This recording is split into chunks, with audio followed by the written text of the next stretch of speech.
Welcome to our YouTube channel. Today, we're diving into the world of romance and intrigue with the movie paging Mr. Darcy, which released in 2024. Join us as we explore the plot, characters, and all the delightful moments that make this film a must-watch for any fan of love stories. Our story begins in the picturesque village of Ashford, where we meet our protagonist, Elizabeth Bennet, a passionate book lover who manages the local bookstore. Elizabeth dreams of finding her own Mr. Darcy, inspired by the classic novel Pride and Prejudice. Specializing in the works of Jane Austen, Dr. Eloise Cavendish is the keynote speaker at this year's Jane Austen League of America JALA conference and ball. This annual event is only the second time she's ever attended as an academic through and through. She doesn't much like the ball component, with many attendees treating JALA like one big Regency costume party. She doesn't even really see Austen, as most do, as a romance novelist in her rather clinical perspective. In addition to being able to visit with Mia Cavendish, her drama queen of a sister at the same time in Mia living in town, Eloise primarily accepted the invitation to meet and impress Dr. Victoria Jennings, one of the event organizers, who is part of the hiring committee for a job at Princeton, a job Eloise would very much like. Unlike most, single Eloise is dismayed literally to meet Mr. Darcy, he really Sam Lee, someone hired to dress and act like Mr. Darcy to provide some color to JALA. Her dismay is that Sam is doing double duty as her special guest liaison to JALA, including immersing her into what is somewhat expected of her in the costume party aspect. Eloise hates to admit that she needs Sam's help to impress Dr. Jennings, while she in turn helps him with a somewhat personal matter also associated to Dr. Jennings. The question becomes whether Eloise and Sam can bridge their differences in helping each other. Can I help you find something special today? But Elizabeth's life takes an unexpected turn when a mysterious stranger, William Darcy, arrives in town. Darcy is a successful businessman with a stoic demeanor that clashes with Elizabeth's lively personality. I'm looking for a particular book. Do you have a copy of Persuasion by Jane Austen? A fellow Austen enthusiast. Right this way, Mr. Darcy.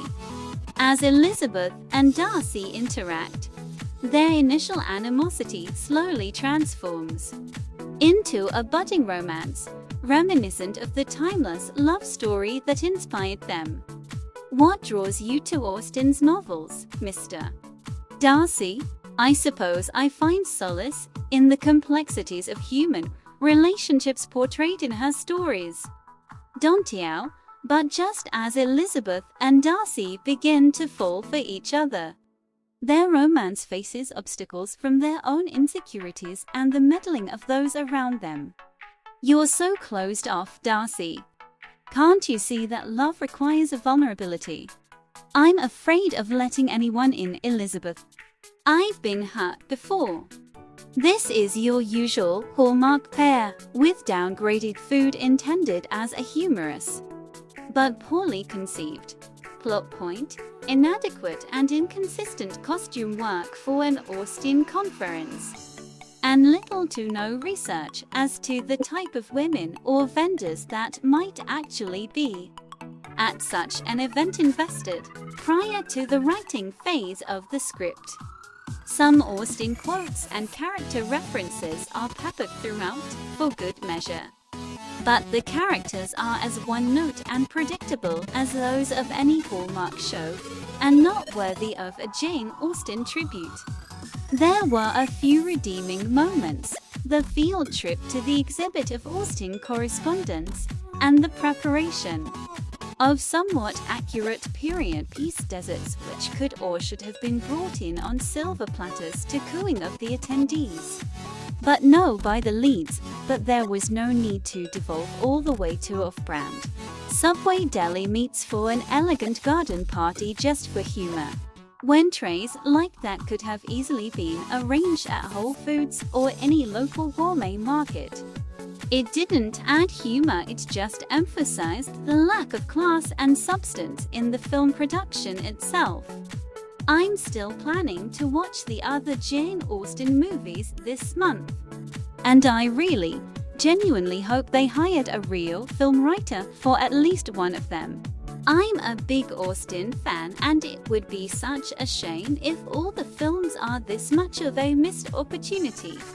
Alternately, if the budget doesn't allow for Hollywood writers, hire an indie writer, someone up and coming, but out of work, just like they do with actors, and tell the writer the script does not need to fit the Hallmark tropes, formula and mold to a T.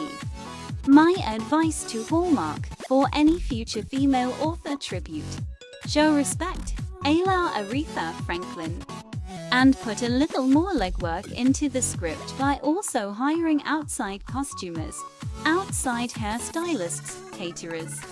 Make a bit of an effort. They know how some Hallmark productions are better than the formula. Hallmark, we can see how your films are all the same, and we welcome a bit of creativity. Put in some effort instead of churning them out, particularly when it doth seem of great import to your guests. Will Elizabeth and Darcy overcome their pride and prejudice to find happiness together? Or will their love story end before it truly begins? Paging, Mr. Darcy takes viewers on a roller coaster ride of emotions, filled with passion, heartbreak, and ultimately, the power of love to conquer all. Thank you for joining us on this journey through Paging Mr. Darcy.